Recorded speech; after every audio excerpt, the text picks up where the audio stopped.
If you're learning Spanish and you've ever had the thought, like, man, I wish I lived in Mexico or in Spain or in Argentina or Peru or wherever, and if only then, if only I lived in one of those Spanish speaking countries, then I would finally get fluent in the language. I would finally feel confident and comfortable in my Spanish. If you've ever had that thought, then this video is for you, because in the next few minutes, I'm going to explain how you can immerse yourself in Spanish at home from the comfort of your home and build a foundation, a strong foundation in the language before you ever go or live in a Spanish speaking country.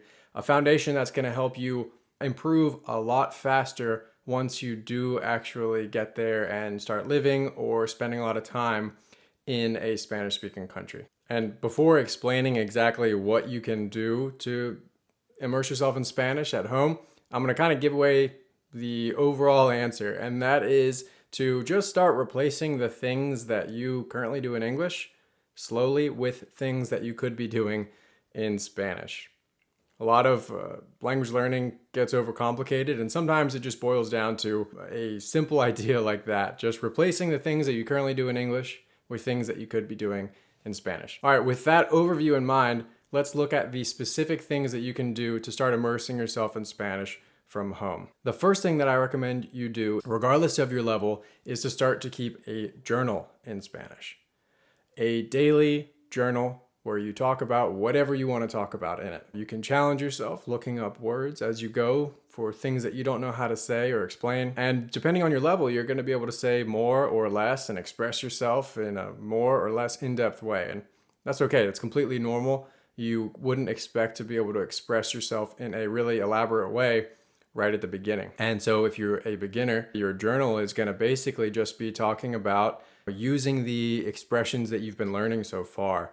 It's going to be creating simple dialogues, imagining that you're introducing yourself to someone, or talking about what you ate for breakfast, or anything else that you have the vocabulary for. And the point is just to make Spanish your own, to start forming your own sentences, because that is what helps solidify vocabulary and new phrases and new grammar into your brain, and it helps make the language your own and not just something that lives in a textbook.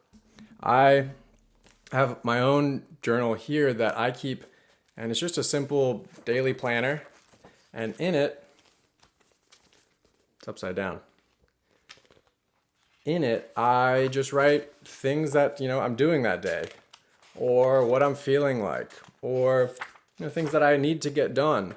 I basically just turn whatever I might write in an English journal and instead do it in the language that I'm learning, which currently is German, but in your case, this is going to be in Spanish. So again, write a journal, get anything, it doesn't matter what it is. It can be something nice, it can be just a sheet of paper, because as you're writing, you're going to discover what you know and what you don't know. And because it's a journal, it's inherently about your life. Meaning you are going to be finding vocabulary that is relevant and useful to you, which is always what you want. The second thing that I recommend you do is that when you open your phone, I recommend you get in the habit of opening your Spanish vocabulary app of choice rather than social media or email or whatever. It doesn't have to be every single time, of course. Start small, open it and learn one word. Grow from there. Next day or next week, make it 2 words and 3 words and so on. It's just about building the habit and reversing the muscle memory that we all have when we open our phones to go to whatever app we are currently addicted to. And so for you, if that's Twitter or Instagram or your email or whatever, the news, take a second before clicking on that and start practicing building a habit where you are learning a Spanish word or phrase or two each time you open your phone. Instead of opening your phone and looking at Instagram while you wait for your friends to show up at the restaurant or for your coffee to brew, instead you can just open up your phone and look at your Spanish vocabulary app. And that's going to help grow your vocabulary so much quicker than if you don't ever do anything active in that way. And if you don't make use of those little moments that most of us all have throughout our day. The next thing you can do, number 3, is to, like I mentioned at the beginning, just start replacing some of the things that you're already doing in English with some things that you could be doing in Spanish. And this goes for pretty much any content that you are watching or listening to or reading. Depending on your level, it's going to be different, the way that you choose to immerse yourself. But it's as simple as opening up your phone and going to, for example, your podcast app, going to Spotify and typing in Spanish, clicking the podcast button, and then seeing the dozens of options that are there for you to get listening practice in Spanish that you can do while you're doing the dishes or vacuuming or going for a run. If you're on Netflix, all you need to do is go to the website or to on your TV, type in Spanish language movies or Spanish language shows, and you'll get a big list of their whole catalog of things that are in Spanish. Same thing goes with YouTube. Any hobby that you have, probably there's a YouTube channel for it in Spanish. So just search, say you're interested in cooking, you'll just go to YouTube and type in como cocinar, how to cook. If you don't know the word, you'll first look it up for whatever your hobby is. Type in como cocinar, and you'll get presented with dozens or hundreds of videos about how to cook this or that thing in Spanish. Take some of what you're already listening to in English and just convert it to Spanish, because the more you can do, the more you will pick up, and the more confident and more quickly you will start to build that foundation in Spanish. Or if you've already built a foundation, the more quickly you'll also progress, and the more immersed you will feel from home. When it's content that you're interested in, it's going to hold your attention, and it's going to be full of vocabulary and language that is useful and relevant to you. Number 4, the next thing you can do to immerse yourself from home is to start speaking to yourself. And that might sound weird, and you might not really know what to talk to yourself about. If you're like me, you'll probably need some kind of prompt in order to actually make this happen and make it realistic for you to do. And so the easiest way that I found to do this is to use any video that I'm watching or podcast that I'm listening to and answer the questions that the people on that video or podcast or whatever are being asked.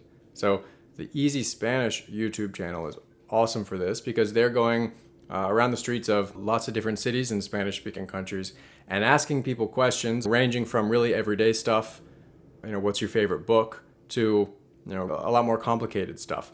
And depending on your level, you can pick questions that are a little bit closer to your level, and then you can just do your best to try and answer the question itself. If you're not quite at that level yet, start small. Start with baby steps. Start by recording yourself answering whatever question you are hearing in the dialogues of whatever program you're using to learn Spanish. And it's going to start simple. So it'll be your introductions and things like that. All you need to do is then take an introductory dialogue and put yourself in the middle. You play the role of one of the characters in the dialogue.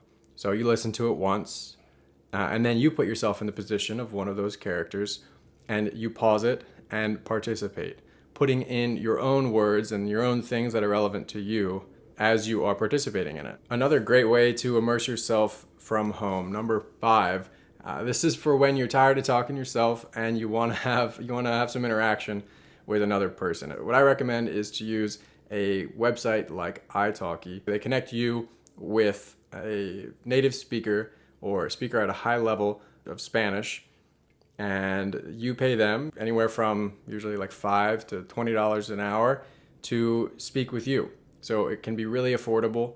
You can find somebody who, you really connect with, and then you just talk to them once a week or twice a week, whatever you can do for half an hour at a time. And at the beginning, I know the first time I did this, I was very intimidated. I didn't really know what it was going to be like, or like how to prepare or anything like that. And so what I would recommend to you is, if you are going to start trying to do this, speaking to a stranger on the internet in a foreign language can be a little bit scary. So to prepare for it the very first time, you want to prepare for things that you're going to be asked. They're going to ask you things like, why are you learning Spanish? How long have you been learning Spanish? Where are you from? What do you do for work? Things like this. And these are coincidentally really useful things to be able to answer in general in Spanish. So prepare for your first conversation in that way. Go to Google Translate or get a Spanish-speaking friend to help you come up with a script that can help you through the first couple of minutes and get your Spanish flowing and build your confidence during the first couple of minutes in a conversation with somebody through italki or a similar service online. All right, the 6th and final thing that I recommend you do is basically just keep an eye out in the real world. there are opportunities to learn Spanish all around you, even if you don't live in a Spanish-speaking country. It basically boils down to paying attention to what you see and things that you can and cannot describe in Spanish. So if you're looking, like right now I'm looking out my window, I see an excavator because they're doing construction outside of my house, and you might hear some of the noise. And I don't know how to say excavator, so I will look it up on my phone. I like to use the word reference, the app, and I type it in. And lucky me, the word is easy, it's excavadora. So now I know how to say it, and I can make a sentence with it. Hay una excavadora fuera de mi casa porque están construyendo una nueva casa. Putting anything that you learn in action right away will help solidify it. And if anything, you can at least write it down, write these definitions down in a notepad on your phone, and come back to it at the end of the day. And then review it periodically, and before you know it, you're gonna have a big list of things that are relevant to you, that surround you in your everyday life, that you're gonna be able to now describe in Spanish. All right, that's it. I hope this video was helpful for you. If you want more videos just like this one, more tips to help you speak conversational Spanish a little bit faster, then subscribe to this channel. And if you want even more, you can head to my website at breakthroughspanish.com, where I have all kinds of free learning material to help you speak confident Spanish faster. Thanks for watching.